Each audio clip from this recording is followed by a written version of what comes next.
Forum will host the 6th biennial Private Sector CEO Retreat, Marketing Uganda. The retreat will take place from the 9th to the 11th of September 2025 at Mountains of the Moon Hotel in Fort Portal City, Kabarole District. It will be held under the theme Transforming Uganda into a Preferred Tourism Destination, Enhancing Public-Private Investment in Infrastructure, Conservation, Digitalization, Product Diversification, Marketing and Tourist Safety. The chief guest will be His Excellency Yoweri Kaguta Museveni, President of the Republic of Uganda.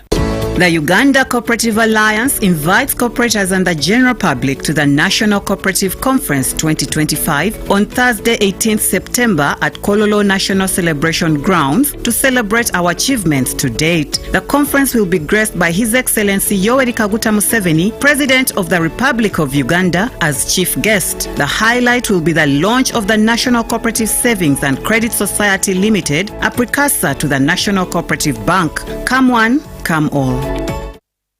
Revered as the patrons of the wild, my horn stood tall, announcing my presence among Africa's Big Five. Yet, with all my strength, I struggled to survive. Then Uganda Wildlife Authority gave us something, a safe home at the Ziwa Rhino Sanctuary. And here we begin to thrive again.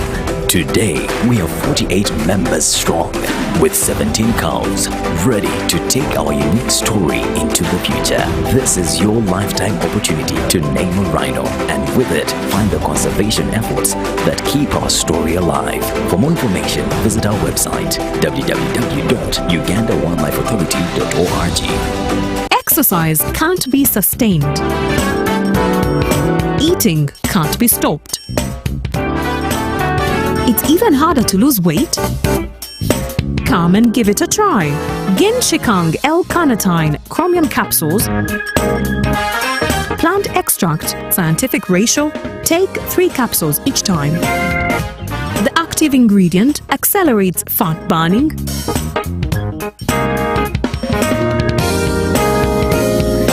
eat twice a day, don't take a detour. Weight loss starts now.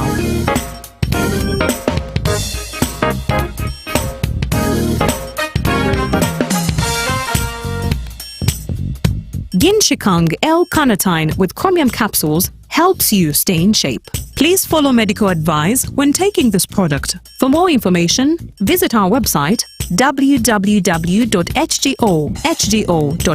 or call 0800 335555. Ready to transform your commutes? Embrace a greener, more affordable way to travel and promise of agile entrepreneurship with e-mobility. The future is here. E-mobility is tackling today's most daunting challenges. See it in action at the National E-Mobility Expo 2025, September 18th to 19th at the Kira Vehicle Plant in Jinja. Head to our digital channels and follow the link www.neme.kiramotors.com to register.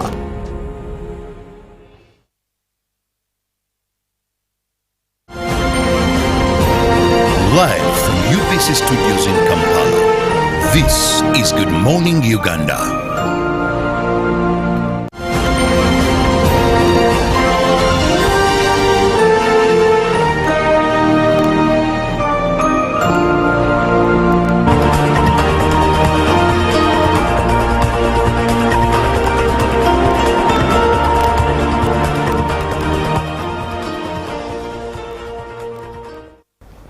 A very good morning to you. Thank you so much for watching UBC TV. This is Good Morning Uganda. If you started the show with us, thank you so much for sticking around. If you're just joining in, you're welcome. My name is Julie F. Nantaba. And while I did campus, the course I did, for everyone that asked me what I was doing and got to learn what I was doing, they always told me, you're the thieves. That was always the conclusion. Well, I happen to do procurement and logistics management. And for everyone who got to learn it, they'll tell me, hey, you're the thieves. But that profession is not the only profession that has that narrative for everyone who gets to learn what someone is taking on for a profession. And law is the other field that has that kind of narrative. When you speak to someone, they'll first think of thieves. They will look through your eyes and scrutinize you and judge you for many things.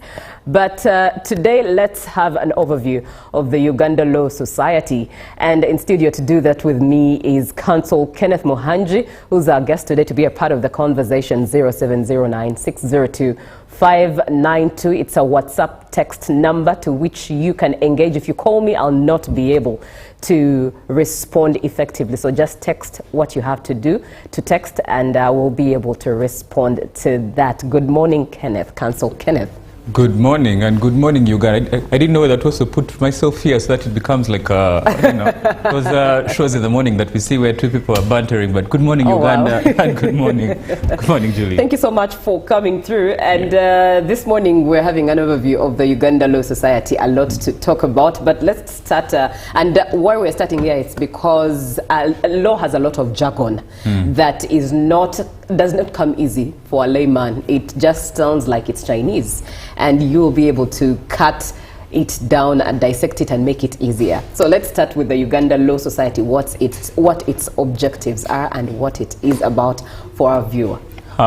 So the Uganda Law Society is an association. We have a number of industry associations in Uganda, being that we are a private sector-led economy. And so associations really, first and foremost, what they do is advance the interests of its members and its membership. But over the years, and Uganda Law Society was started in the 1950s. So it started as a colonial institution or colonial association or part of the colonial process. And at the time that it started, it advanced the interests of advocates, that most of them were practicing in England and Wales and then would come and practice here. And so, of course, over the years, when we gained independence and then we had more lawyers studying law, it then turned into the bar association that we have today.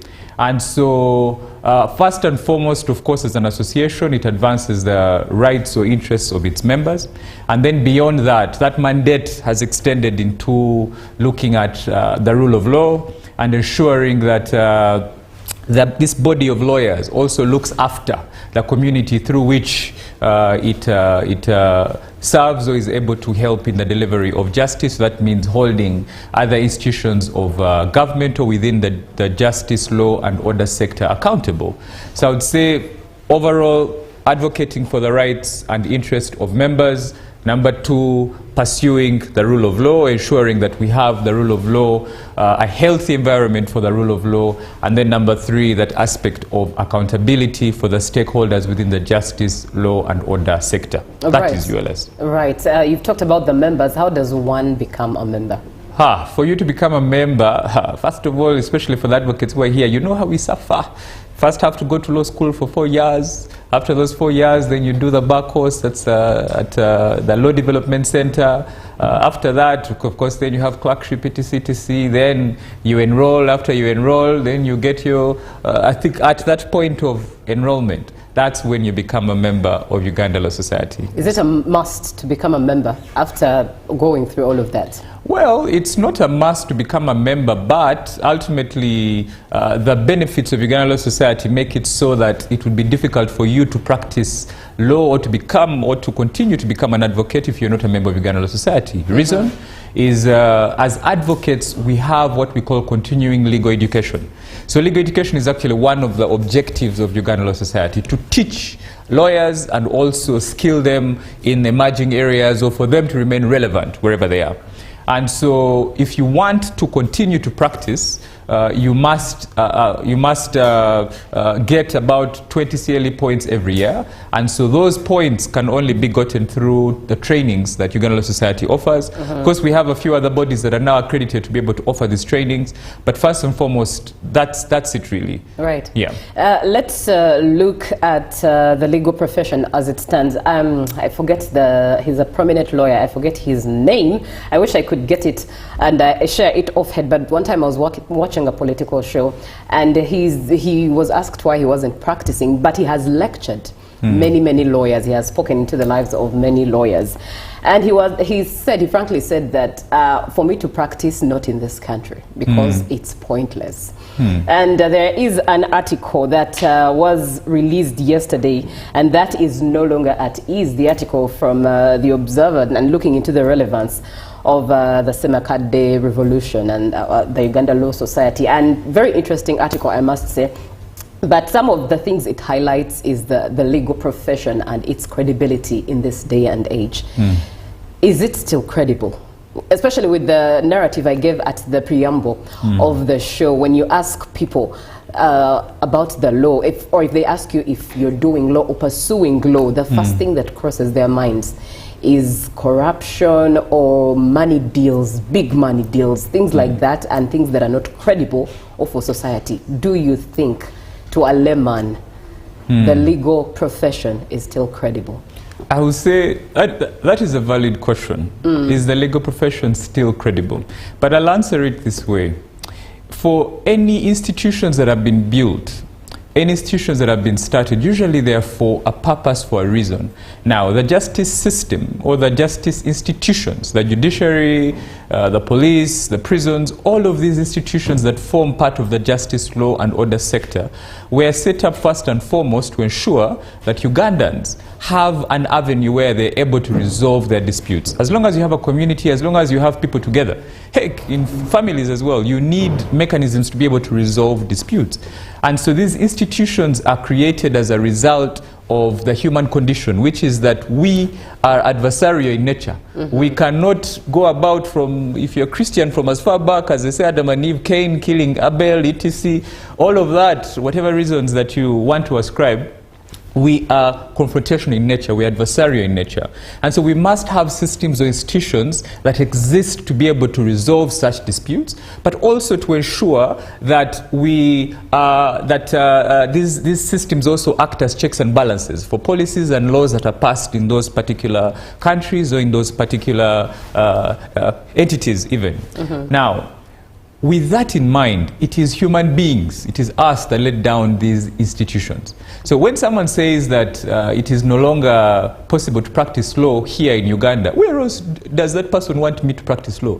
Where else does that person want all of those 8,000 or so lawyers that are part of Uganda Law Society? Where does that person want them to practice law? We've been seeing in the media over the last week, there's been an expose over these I don't even know what to call them. I think in the clip they're called devils, and I think that is the appropriate nomenclature, who take women to Dubai and lure them under the guise that they're going to succeed or they're going to get jobs, and then they end up being sold into prostitution. Right. And so you see that we are constantly being dehumanized across the world, and the world is also turning militant in nature. We find that people are more comfortable where they have their roots. And so that sense of identity is so important, especially even in a world where social media has become so popular and common, in such that our cultures have now morphed into hybrid cultures. And so that sense of identity is very, very, very, very important. And so if someone does not want us to practice our professions here, where else can we be able to do that? Now, that said, we do have many issues in Uganda Law Society. As lawyers, I was attending a general meeting yesterday. We are never shy or short of drama. It is an institutional profession that has a lot of drama. But at the same time, it's also an institution nonetheless, and all its members are all interested in making sure that they're able to practice their profession as any other association, as any other institution. But also, we are all alive to these issues that affect our society, but also affect these institutions of government. So it is true, for example, that some sections of the judiciary have been militarized.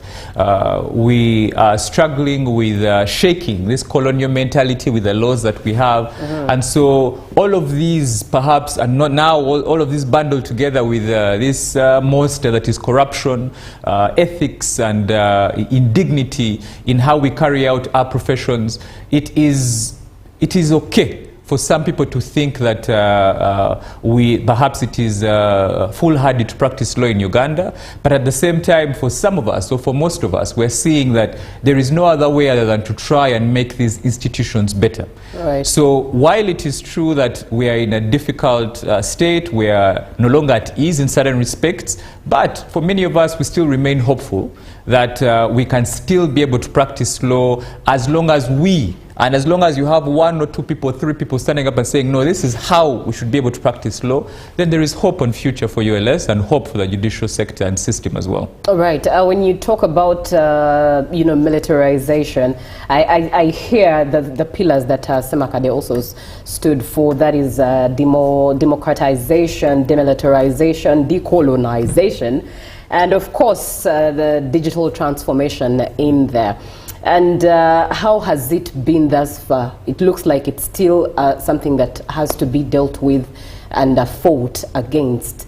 Speaking to that. Look, so those are real issues. And last year when President Semakade was voted, he had an overwhelming majority. I think about 2,000 or 3,000 lawyers voted President Semakade into that particular office. Right. That alone showed that there is a critical mass of Ugandans, of advocates that are interested in the politics of our country, but also in the politics of our society. Now, those particular tenets that he stood by, democratization in particular, I want to try and see how I can be able to break them down. Right. Let's start with demilitarization. It is true that in many respects, an aspect of the judiciary has been taken over by the military, and in certain respects as well, I started by saying it is individuals. So it is not every individual, it is not the entire judiciary. The judiciary is a separate body of government. But there can be certain individuals or certain judges that may be leaning or allied to the government. This happens all over the world. And so that military aspect, I would also say that, of course, we've been seeing in the recent past how there were civilians that were tried in the military court-martial, and thankfully there is a Supreme Court pronouncement that made it clear, that's in the Kabazirguruka case, that any civilian that was tried in a general court-martial, those proceedings are null and void. Yes. And so at least we have case law that backs that. And again, that's where you have, that's the beauty of checks and balances, of one institution working with another. Now, you don't fight such an aspect by also going and getting guns and also moving forward. That is now, you're moving into subversive territory. You do that by continuing to engage and continuing to use the law, because the law can be used to whichever side you want to be able to use it. Now here we're saying you can be able to harness and use the law in a way that would be able to demilitarize, but I don't think that attacking judges or abusing judges, using abusive language is any way to be able to do that. Because what that does then, it creates a system where all the judges, even judges that may be thinking soundly or that may want to be able to do the right thing, they're also scared to be able to do that because no one is supporting them, no one is encouraging them. And so you fight such a thing by one, ring fencing and protecting those judges that are able to focus on the rule of law, that are able to focus on impartiality, and then you make sure that for these other judges that are doing that, perhaps you then work as a bar, as a united Uganda Law Society, to be able to hold them to account. You know, things like judicial scorecards, things like appraisal systems. All of these things can work if the lawyers are working together in that regard and are also very intentional about the checks and balances in that regard. Then when we move to the decolonization, right, it is true we have a history of colonialism. We were colonized by the British, and most of our laws were passed down in that regard. But like I've explained, what's happening now, especially in this age of the fourth or fifth industrial revolution now, with technology, we now have hybridity with our laws, with our cultures, with our systems. Now that hybridity also requires that we have policies or laws that are Africanized, that are Ugandanized. Right. Now that can only be done through policy reform. That can only be done through lobbying, because it's impossible for me, who is a technology practitioner, to go to a member of parliament and tell him, look, we need to have a law on payments, But that loan payments perhaps should be able to maybe focus also on protecting startups who may not be able to afford tax. Now, I'll be speaking French or Chinese or whatever if I do not break that message down into a way that can be understood for that parliamentarian, for that lawmaker or policymaker. We have done that very well even in that particular regard. We have had laws that have been passed as a result of intentional lobbying and discussing with these lawmakers in a way that allows them to be able to understand the law, but also to try and make it relevant. The most recent example I can give is the Copyright Amendment Act. For the artists who are listening in, for the creatives, we had a Copyright Act that was passed down just like the other laws during our reception clause, and that made it so that although you had your song, your art protected, it was because we're a free market economy. If you then gave that song to a telco for it to be a callback tune, they took a higher chunk or a bigger percentage of that amount, and there was a little amount that came to you. But because of policy reform, and this was lobbying, we saw Uganda Musicians Association, Uganda Musicians Federation, all of these guys came together. And they would dress up and go to parliament. These are guys, maybe some of them had never even been in those spaces. But sometimes when you have a thing that you need to fight or you need to move, you must be able to mobilize. Right. And so they went to parliament. They went to Uganda Law Reform Commission. They went to government. And they lobbied, and now that particular act makes it so that if you are a telco that's going to use a callback tune, the law has already given a parameter. You'll take this percentage, artists will take this percentage. And so I can give you so many, the Data Protection Act, the National Payment Systems Act. These are all laws personally I have been part of.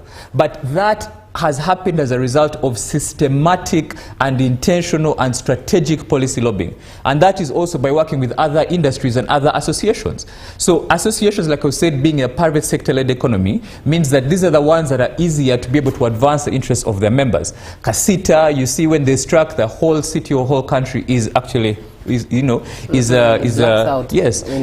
stuck. You have the Carbon Markets Association, you have the Alliance for Digital Trade, E-Mobility and Couriers Association, FITSPA, where I am a director that aggregates all of these entities that are in fintech. So an association like Uganda Law Society, if we are talking about decolonization, it can't just be that you're banging the table and abusing people or using rhetoric in a way that does not actually have policy reform. Work with other people. Work with members of Uganda Law Society, and work with other industry associations, work with government in a way that allows, because these are people, again, that I said are in these positions, and something like decolonization, having policies that are relevant to Ugandans, I think that would be really a no-brainer. Right. And of course the others are digitalization, that one I'm 100% on board. I am a tech lawyer, and my practice has thrived as a result of that. Mm-hmm. And I'll go back to the question you had earlier in regards to the opportunities for lawyers. I feel that we have fewer lawyers in these spaces because we have few of us that are teaching lawyers to expand their practice, to embrace new technologies, to be able to venture out and have more clients outside of the traditional clients that they have. Now that may also mean decolonizing our education system, where we have more practical courses taught. But again, all of that is through conversation and working with these institutions, deliberately working with them, collaborating with them, and being level-headed in that particular approach. Now that again can only happen if you have a critical mass of lawyers who understand that and who are embracing that. We have, thankfully, I was very lucky to advise the judiciary when we had ICMIS. That's a system that allows us to file and serve court documents online.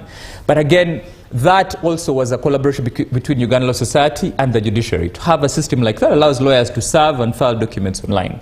So I don't remember the fourth. It was decolonization, demilitarization, decolonization, and so we do have democratization, we do have demilitarization, we do have decolonization, and then of course the digital transformation. Yeah, so I think I spoke about the democratization when I spoke about the demilitarization. Yes. Democracy also requires that we are cordial with each other. A democratic system is one that allows free speech, but also one that free speech cannot be abused, or you can't say you have free speech if you're bullying other people into submission, or bullying, or that cannot be free speech. That is not the free speech that I know Uganda Law Society stands for. So all of those D's really work towards an environment that allows collaboration, but also allows us to speak and think strategically about how we can be able to tackle them. Right, very profound at that. You know, when you talked about the intellectual property rights, when artists had the opportunity to go into all these spaces, you know, and who had to dress up and go into those spaces. There's a particular moment you said that these artists had never been into these spaces, and as you were constructing the sentence, I thought you were going to say these artists had never dressed up, but now they dressed up. Kidding, but you are watching the agenda on Good Morning Uganda, UBC TV, coming to you live from Now Avenue. And what we're talking about is really looking at the overview of the Uganda Law Society. And to have that conversation with us is Counsel Kenneth Mohanji, who is a tech lawyer. He is an intellectual property lecturer and guru at that. And he's also, by the way, passionate about young lawyers. Be a part of the conversation, 0709-602-592. Now, one of the series I love, I should recommend, but just in case it's not your taste, don't bother, because it also takes a lot of hearing the language and the jargon. It suits. I love it. And one of the things I learned from it, well, it's how lawyers work and the workplace when it comes to lawyers, but also I can't help but notice the lifestyle of lawyers. And Kenneth, I will ask you, the legal profession and its lifestyle. As I was reading the article from The Observer, it had that there was once a time a Benz C200 was called Chiloya, you know? And yet the author of the article actually says that we are just simply peasants in suits, but the opposite is displayed. But for most people, when you say that you're a lawyer, a lot is pictured that you have a lot of money, whatever you drive must be like the latest, the suits you wear must cost arms and legs and kidneys. Take us through the legal profession's lifestyle. Is it supposed to be like that? Is it supposed to display that? I think this is where they say sip tea. Surely, indeed. Sip on that tea and garner the energy to speak into it. Yes, it is like that. Right. So the legal profession is set up, or has been set up in such a way that, like I said, our laws were passed down from these colonizers. Now, because of that, I feel some of these customs and cultures were also passed down in terms of how, especially even like the wigs for the judges in courts and the gowns and everything else, and wearing suits. There's an African country that has actually taken off the wigs. Yeah. I forget which, but I know there's an African country, could be Burkinabe, that has taken off the wigs in the sense that it's colonial mentality. Why should we wear that? 100%, and I think such wokeness is what we need in this age where, like I said, our cultures have been morphed together, have been homogenized, have been hybridized in such a way that if you have a stronger culture that takes over a weaker culture, if I may use that, but not weak in that sense, but weak in the weak in the sense that that one culture is more dominant than the other, right. Then you risk culture dilution. And so you find that then we have taken up these cultures or these practices that may be difficult to make relevant in this Uganda of ours. So that's because of that, I feel, so wigs, suits, all of those things started from, of course, Europe and from the rest of the world, but they have now been accepted. But also, you see, for you to be a professional, maybe this is what I also need to be able to inform the public, that the legal profession is one of the few professions where we're not allowed to advertise. You're not allowed to have a billboard out there saying, please come, I am a defense lawyer, I am a tech lawyer, I am this. Of course, now that has changed, and that's why I'm also still talking about hybridity and how we need to morph our policies to be able to reflect what's happening at the time. It's impossible for you to be a lawyer now if you don't have a brand, if you don't have a social media account, if you don't have a website, because you need somewhere where clients will be able to still go and see, but still, we're still careful to say, don't have an advert on TV or on radio doing that. It's because we want to be able to, our clients should come to us because I am good at what I do, and then I have recommended another person, and then another person, and then another person. But the challenge over time is that if you have a society that started with hundreds of lawyers, but now you have about 8,000, and that continues to increase. Now, the chunk or cake is still the same, meaning that all lawyers who are interested in making money from their practice, the work is little. And so that leaves, and also since you can't advertise and tell people how good you are, it doesn't matter how good you are, you have to, the only way you can be able to make more money is if you have experience. That means you have more clients coming to you and they can recommend you to other people and other people and other people and so on. So that means the best way, and this is something that has also really just gotten lost in this sea, is that you must brand yourself in such a way that it is easy for people to recognize you and say, ah, Onoplida. Yeah. Now that's where that actually came out, you know. So you buy a nice car, you have nice suits, because you need to be able to stand out so that people are able to recognize you, so that you're able to make ends meet. But of course, sometimes because of the way things are, when all of these things are assimilated into our minds, it then becomes difficult to make sense of them or to understand why that is happening. And so you find, because of the rat race, which also exists in other professions, right? You find that you're caught up in this lie that you must appear a certain way in order for you to be able to make money, in order for you to thrive. In essence, what is important is things like mentorship. What is important is things like specialization. What is important is in things like being intentional about your practice and being patient, because you will not get those things at the time when you start. And if you try to do that, that's when you start hitting walls or knocking walls. You have to be patient over time. I can't say that where I am now, I am where I was 10 years, 15 years ago when I started this practice of law.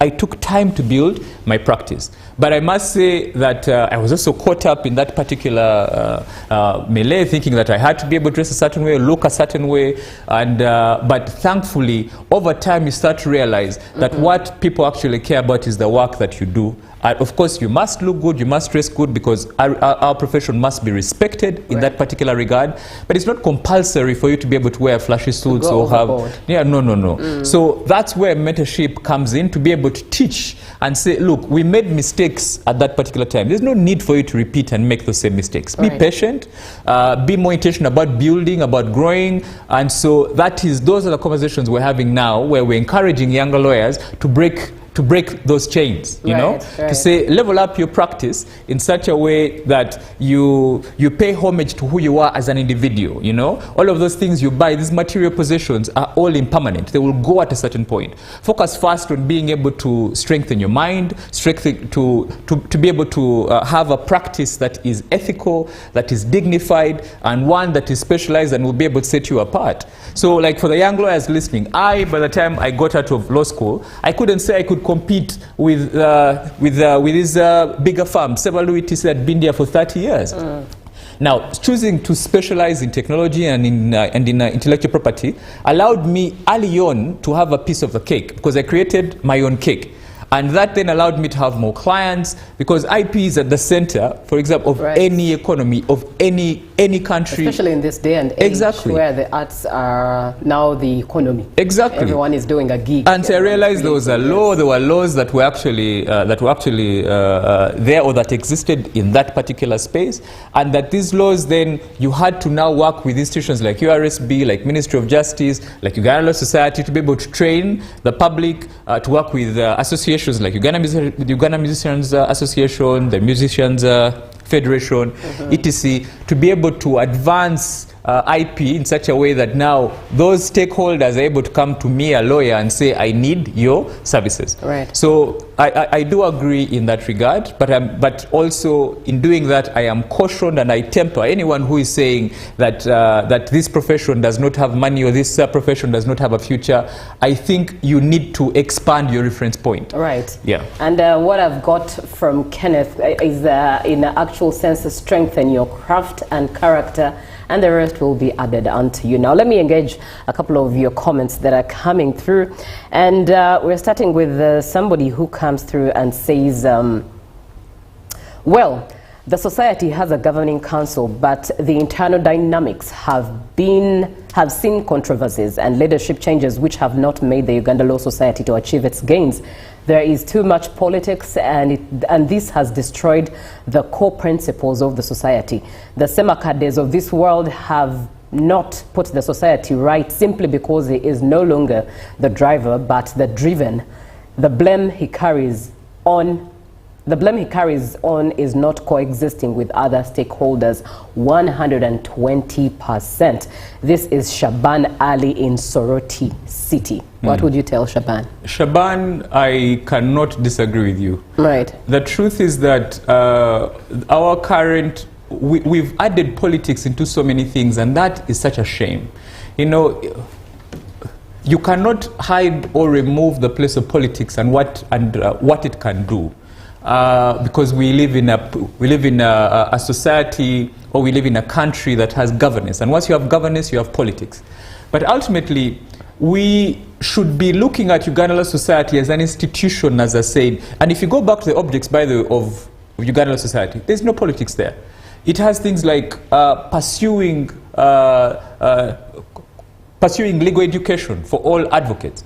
It has things like advising government on all laws. And advising government and the public on all laws. So all of those objects, if you look at Section 3 of the Uganda Law Society Act, focus first and foremost on the interests of members, and then how, as a matter of CSR, corporate social responsibility, being that we are key stakeholders in the justice law and order system, how do we then go into the public, and how do we advise them?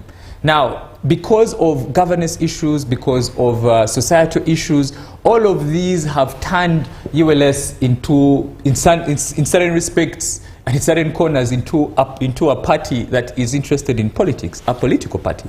But that is not the case, and that should not be the case. There are things that we should be discussing, like the issue of young lawyers. How can they be able to earn a living? Right. How can they be able to break out of that mindset, or of any poverty mindset, of any mindset that basically ties them into something that may not allow them to grow, to thrive in those particular respects. So I would say that we do need a lot of reforms. And again, for those that are listening, especially for our president, Isaac, who heads this Uganda society, he does have a following, he does have a lot of support, but that's why we need to have discourse like this, so that we can hold each other accountable.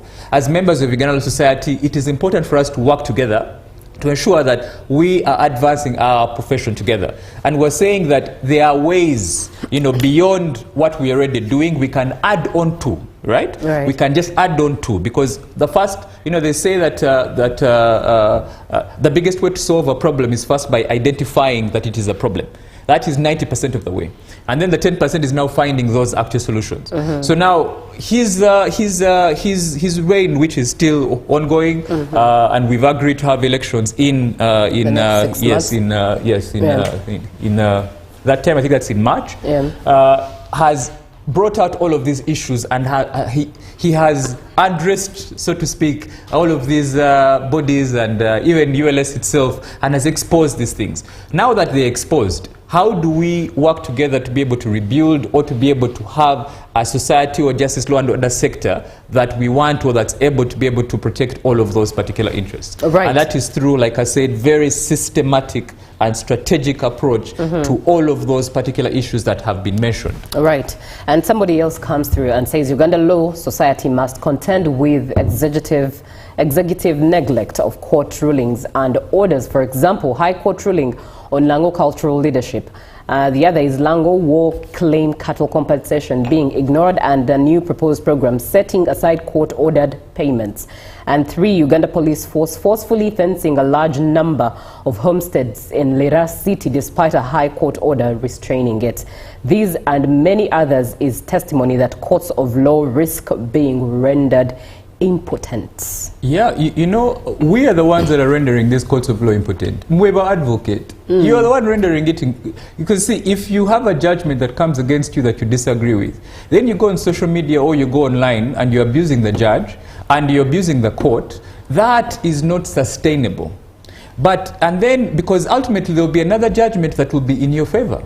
Now, if the public is seeing that people are complaining about this and sometimes, by the way, these complaints, because even that issue of paying judges or doing that, you find that it has now become commonplace. It actually happens, yes, but you find that when you ask which judge, you will have little coming up to say that I paid this judge for this and this. That means all of these things are tied up in that way. So if you're discrediting a judge, or if you're discrediting a particular judgment, go through a particular process. Think about how sustainable is it going to be if I abuse, or if I belittle a particular institution, because a judge is part of an institution. Now, we strengthen it to hold them accountable by breaking down that particular judgment, or by going through the process. You appeal. From the magistrates court, you can appeal to the High Court, you can appeal to the Court of Appeal, you can appeal to the Supreme Court, and even beyond that, you can still come back to the Court of Public Opinion to discuss those judgments and break them down. Now, we have looked at so many judgments where judges we feel are doing the wrong thing or have misapplied the law, and that is very clear and very apparent. But as leaders in Uganda Law Society, as leaders in government, we cannot be seen to be able to trash a decision that we feel is against us, especially if we have not tried to go through other mechanisms to be able to challenge that particular decisions. It takes us, all of us, to be protective of these institutions, and like I said, we ring fence those ones that are doing right and call out those that are doing wrong, but you call them out within a system, you know, and that's why I'm saying breaking down or trying to dismantle a system. What else are you proposing? You know, we can't just come up and say destroy, destroy, destroy. For what? Without solutions. That is not, that you're saying let us all kill ourselves. And that is what a few members in our society say. Yes. And that is a wrong approach towards how we should be able to handle issues. So for court orders, I still maintain respect them. If you have issues with them, appeal them. If that fails, there are mechanisms that you can be able to use. Even outside of Uganda, you can even go to the East Africa Court of Justice. So you cannot apply the law selectively as and when it actually helps you, and then you trash it when it does not. That is not sustainable, and I really urge the membership of Uganda Law Society to be careful not to fall into rhetoric or not to fall into that band that is not thinking about the long term, about the sustainability for how we should be able to handle our justice, law and order sector. Indeed. Now, this conversation has started its tail end, and while at it, I'd love for you to speak into the ethics that govern anyone who's under the Uganda Law Society. Does even outlook matter? Because I know Semakade's reign has had a lot of controversies, especially with, you know, the dreadlocks, the appearance. For some, that's not the look of a lawyer. For some, why not? Why not the change? But what has outlined some of those ethics that govern lawyers under the Uganda Law Society? Well, one, I believe ultimately, even without going into Uganda Law Society, we are human beings, and as human beings we must respect each other, because we can only thrive if we have a sense of dignity. Right. And that dignity is more so important in your home. So if Uganda Law Society is my home, I should feel at home, you know? I should be respected in my home. So that means even without being a lawyer, if I have a sense of belonging, if I have that Uganda Law Society ID, that means that I am part of a community, of a system. Now, if I'm part of that community, of course, it is okay to disagree. That is healthy. It is okay to give me your opinion, but it is not okay for you to belittle me, for you to abuse me, especially if I am challenging you or trying to give you my opinion. We can do that respectfully. So I would say that should be part of ethics. And I would say as well that for, you know, if you have a child, you know that a child will assimilate, will learn everything that you teach them. And sometimes that teaching is not even intentional. They just look at you and see how you're acting, and that's how they'll also act. Now, in a society like ours, you also learn your practice based on how other people practice. So if the younger lawyers are coming into practice and are seeing that it is the norm, that if you disagree with someone, you will speak so many bad words to them and you will abuse them here or there, that is not the kind of practice that should be encouraged, not in this country, not with all the other problems that we have. Let us remove that one problem at least. So I would say ethics requires you to be cordial with each other. It requires you to be respectful with each other. And now there's a term that has come out, anyone that's asking for respect is called a decorum lawyer. That belittling, that is what, like I've said, is causing a lot more dissent. Is that the radical Nuba? Well, it is, but I am a member of the Radical New Bar, but I don't agree with some of the leaders who use some of this rhetoric to be able to rally support for purpose of winning an election or having a vote. That, like I've said, is not sustainable. So the Radical New Bar focuses on all of those tenets, like we have been able to discuss them. Those can be discussed. Those are the real issues that should be, but those cannot be solved through abusing another person. Those cannot be solved through being violent with another person. That does not solve anything. That only continues to cause dissent. And like I've mentioned, in a world, in a country that is so divided across so many fronts, now more than ever is when we need to have a sense of community, a sense of belonging. That is what will push us together. That is what will push us forward. Now, it's important from the side of ethics, like I've said, that also includes to having a practice that respects women, for example, that does not dehumanize them, that does not objectify them. That is important in that particular context. That gives opportunities for everyone.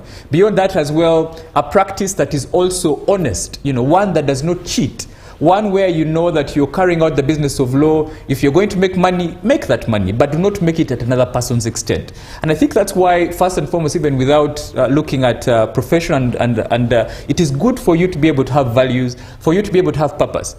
And sometimes that purpose, that's where really faith and you being religious comes in, because I believe that if you're religious, you're learning from a philosophy that teaches you things like love, things like kindness, things like empathy. These are things we only talk about in church, but when we're now in the public, it is free for all. But those are important really for the growth of a person, and even for mental health, you know. We talk about mental health, etc., but because we have less love in the world. Guys, I agree. Love each other. I agree. I agree. And as your parting shot, I know you're passionate about young lawyers, and you've used the word purpose, a word that I'm very passionate about. Speak in just 1 minute, because we're out of time. Speak to a young lawyer in line with purpose. Purpose will help you on days when you have no energy, dear young lawyer. Find a purpose, but that purpose you find by first going inside and finding yourself. Now, that may seem cliche, but finding yourself is really being aware of your emotions as they arise, being aware of where you are and what you want to do. And then from that awareness on the inside, you are then able to go out and have things you have things to give on the outside. And overall, that purpose should also be tied to passion, should also be tied to that sense of conviviality, that sense of connection to the community through which you operate. A purpose cannot act in isolation of other people, because a purpose also indicates service. So all of these, what I am telling you is that start by looking inside and see the sense of worth that you have. Once you grow that sense of worth that's not based on what you have, the money you have or money that you want to get, it is based on you just being a human being and you're lucky to be alive, then that you're able to then have more that you can be able to pour out into other people. So I will end with this. If you get salt and pour it into a cup, you won't be able to drink that water. But if you get that salt and pour it into a river, it will be dissolved and everyone can still be able to drink from the river. Let your heart, let your mind be like a river that's able to absorb negativity, able to absorb all of these things so that you're able to transform them into things like love, into positive things where you're able to contribute towards the general collective that also feeds you. Because that is what will make you a better human being. Right, that is Counsel Kenneth Mohanji, and he is an intellectual property lecturer, but also a guru in that line. He is a tech lawyer, and he's also passionate about young lawyers. Lots of nuggets that have picked from this conversation with him, and definitely looking forward to having him over and over again to inspire Uganda as the vision of UBC is always. One of them for me that has stood out is strengthen your craft and character, and the rest shall just flow for you. But also, emotions never solve a problem, but rather strategy, which encourages sustainability. Good morning, Uganda. Up next is JMU Sports. Catch you tomorrow.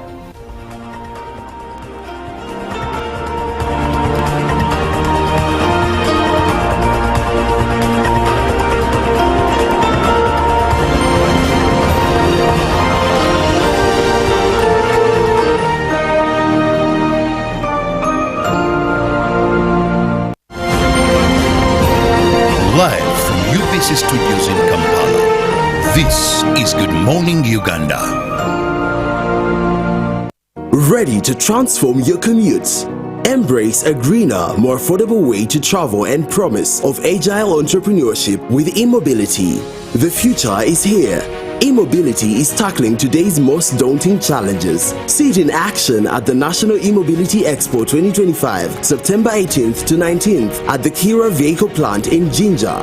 Head to our digital channels and follow the link www.neme.kiramotors.com to register.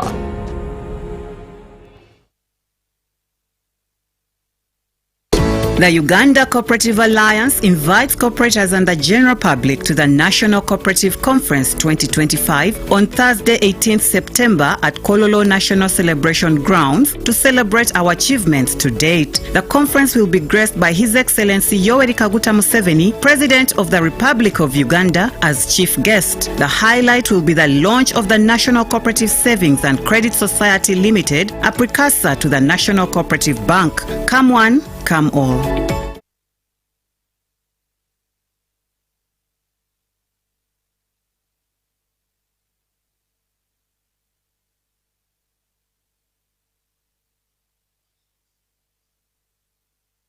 Ready to transform your commutes?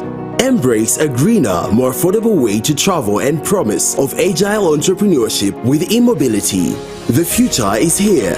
E-mobility is tackling today's most daunting challenges. See it in action at the National E-Mobility Expo 2025, September 18th to 19th at the Kira Vehicle Plant in Jinja.